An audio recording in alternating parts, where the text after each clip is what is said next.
Zdravo, Ana. Pozdravljena. Mi ko obdelamo, ne? Ja. Ti veš, da jaz vodim društvo Spoznamo multiplo sklerozo, ne? Seveda. Ja. Pa da snemamo Enes reporterja. Ja, tudi to sem že slišala. Slišala. Fajn, me veseli.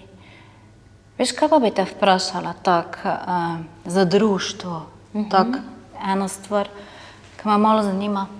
Koliko so v resnici za bolniki, ki imajo MS, multiplo sklerozo, koliko je pomembno, da se zavedajo odnosov, koliko so odnosi pomembni? Ali so pomembni, ali niso pomembni? Ti si pač le psihologinja, pa bolj to obvladaš. Ja, Renata, v resnici se že rodimo odvisni od odnosa. V resnici od fizične in čustvene podpore. In bolniki z multiplo sklerozo se v tistem trenutku in sicer tudi na splošno soočajo z neko zelo veliko prilagoditvijo in še posebno takrat rabijo več podpore. In verjetno z enimi občutki tudi nemoči, tako kot en dojenček,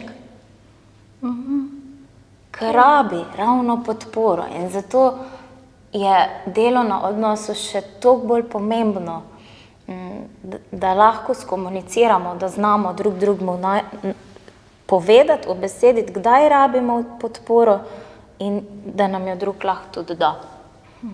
Aha, tako da v odnosu je pomembno skomunicirati, obesediti, povedati. Ja. Aha, samo to ni preprosto.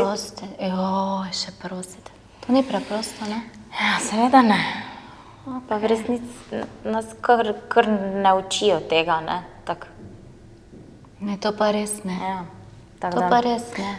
se je potem treba tega začeti učiti. In je velikokrat lahko to ena nova priložnost za učenje o odnosih.